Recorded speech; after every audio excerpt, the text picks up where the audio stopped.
I just finished watching every single pre-fight press conference and media day interview from each fighter before UFC 320, and today I wanted to dive a little bit into each fighter's mindsets. Where are they at? Is there anything that we can take away, whether you are just interested in the fighters or if you are a betting man? These are sometimes things that we need to take a look at, and as somebody who both bets on fights and is just interested in what's going on with the sport, I thought it'd be fun to break down for you today. Hello everybody and welcome back to another video. If you're new here, my name is Kyle. I'm your guy with too many YouTube channels. Let's get started with Joe Pyfer. So Joe Pyfer unfortunately still has the same issue that he's had throughout most of his career, but that issue has been improving a little bit, and that being Joe focuses way too much on hate. He focuses way too much on what people are saying on social media, but he was open about how he's still working on just not listening to the hate, focusing on himself, just providing for just trying to fight and make a living for himself. He wants to just kind of tune out all of the noise. So that's something that he still needs to work on. At least he was honest about it still affecting him a little bit, but that's something that he is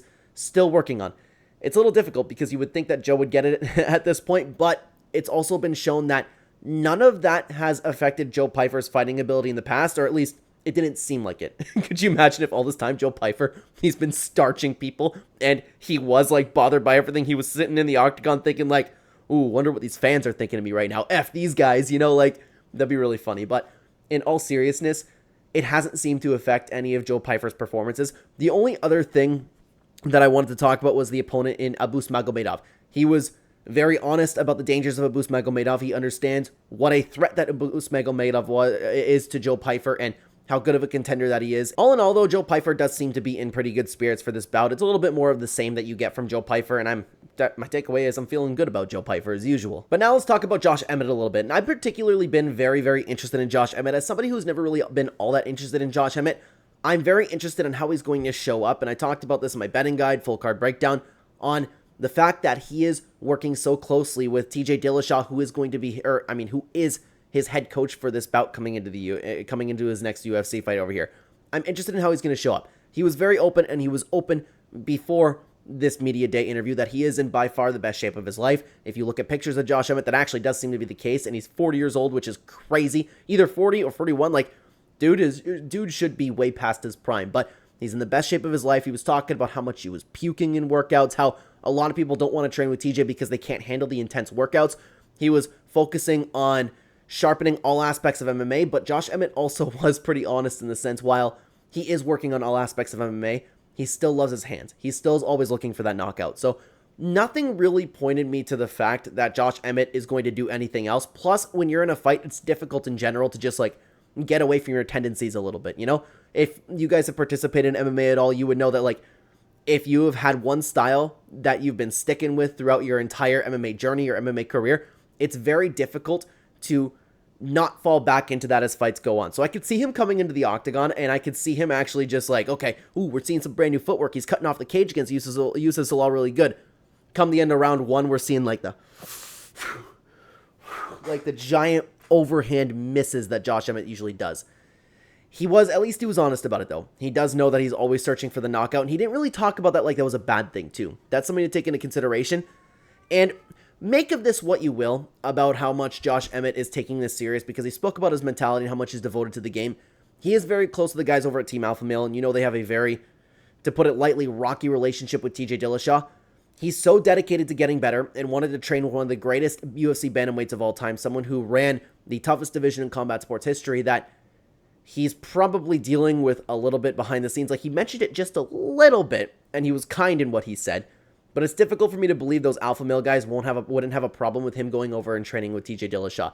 So, point being, he is calm, he is excited, and he is very, very, very devoted into getting better and getting in the best shape ever. And so far, what we've seen physically from Josh Emmett, he's telling the truth in all of that. So I'm feeling good going into this fight about Josh Emmett. I just don't know if he can necessarily counter the whole 40 years old thing. But now let's talk about Merab Dvalishvili, okay? And this is actually a little bit of an interesting one, because you might have heard a couple rumors circulating, and this is something that Merab actually ended up mentioning, is because, and I've even seen it in posts and stuff, I don't know where it came from, but some people have been thinking that Merab Dvalishvili, his game plan is going to be to come in to stand up with Cory Sandhagen because his hands have been improving, and that's been a topic of conversation for a long time, is how good Merab's hands have been getting fight to fight to fight. For some reason, it's been circling around that Merab is going to stand there and he is going to knock out Cory Sandhagen, and that's going to be the game plan. He actually touched on this. He clarified this and said that he's just going to continue doing what he's doing, but he has been working on his hands, and it would be nice to find a knockout. And he's just, when he talks about his hands, he means that he's a very capable fighter on the feet. He's improving himself, and he can fight in all aspects of MMA. He is not going in there with the sole goal to knock out Cory Sandhagen. So that's been a little bit of a rumor that he ended up debunking. Other than that, it was kind of Merab being Merab in the interview. There wasn't really too much to take away. The only other thing that I wanted to mention about Merab was that his mindset's still really intact. He talked about being champion. He talked about where he's come from, and life is kind of like getting a little bit easier as champion, but he's trying not to enjoy being champion, you know, with like parties and things like that. He wants to stay focused. He wants to be reigning champion for a long time. He wants to devote himself to training, and he wants to try to find happiness through training as opposed to all the external things that come with being a champion.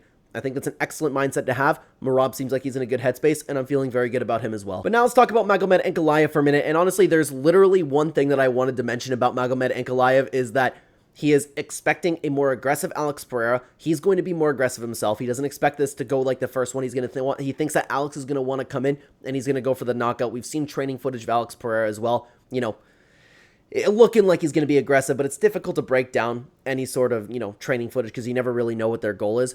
Point being, Magomed is going to welcome an aggressive fight. He thinks he's going to perform an aggressive fight. It's just what he is going to be expecting. There's really nothing else to take away. It was a pretty basic interview. But guys, let me stop you for just a second because we have some very, very interesting things to say about a few more fighters over here, okay?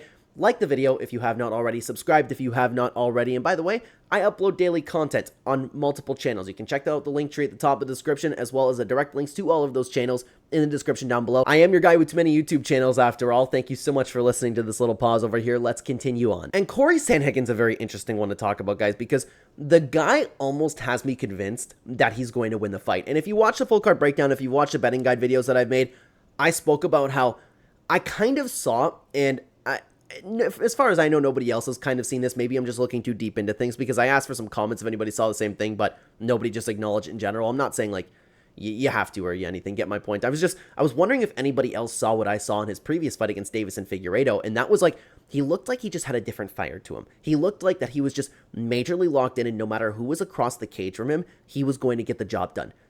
He's kind of bringing that same energy to this fight. He is so adamant in saying that he will not get tired in the octagon. Merab cannot make me tired. I've trained as hard as I possibly can. And on top of that, he's also spoke about how much he's enjoying the process. And we all know, if you guys know Cory Sandhagen, you would know how devoted he is to the sport. He has said on multiple occasions that he has literally nothing else going on in his life besides training. This is what he enjoys. He wants to be a martial artist. He wants to improve all of his skill sets. And he said that for this fight, he's enjoying it so much, he's finally at the title to the point where he unlocked levels that he did not know that he had. He is so confident when he speaks that the dude almost has me convinced that he's going to get the job done.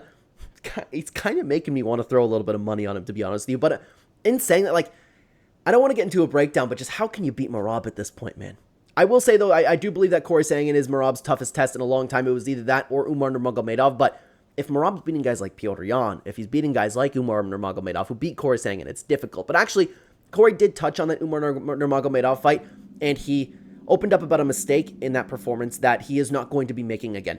In that fight, he focused way too much on what Umar was going to do instead of implementing his own game plan and implementing what Cory Sandhagen wants to do in that octagon. And what he wants to do against Merab is he is going to win the fight the way he knows how to win the fight. He can defensively wrestle. He's been practicing it. It's good enough to the point where he can stop Merab, and he was very, very, very adamant that he will not get tired. I'm very interested to see if he will end up suffering to Merab's pressure. If he can somehow not get tired in that octagon, man, he's going to beat Merab. It's just like Merab makes everybody tired. It's difficult. Like just the fire in his eyes recently with the interviews that I've been seeing, he almost has me convinced that he's going to win. He's that confident in himself. But with Khalil Roundtree Jr., let's move on a little bit. There isn't too much to say about Khalil Roundtree Jr. He talked about, excuse me if you can hear my child over there. He talked about how throughout each training camp, he tries to get a little bit better each time. He's focused on developing himself. He wants to improve from fight to fight, and he's just focusing on being the best Khalil Roundtree that he could possibly be. He also touched on, which a lot of people think is weird, I kind of think it's weird myself, to be honest with you, about how he, like, that Alex Pereira performance that he had and how well he did in it. It's true, he did do well, but, like, it still is a little cringe, to be honest with you. So he's talking about, like, going to this fight with Prochazka and how Yuri can take him into these deep waters. If he makes it a war, he's like, I was there with Alex Pereira.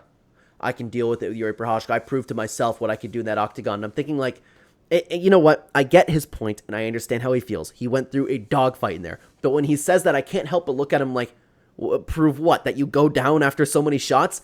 I like Khalil Roundtree. I kind of hope that he wins. I don't know. I like both guys a lot. It's just, that's a little bit odd to me. But hey, whatever you need for the confidence. You know, if it helps him with his comfortability being in a war with Yuri Prochazka, then so be it. But guys, if you want to talk a little bit more about these fights, I break them down as deep as we possibly can in this full card breakdown right here for UFC 320. I'd love to have you over there. Thanks for watching, guys. Take care, everybody.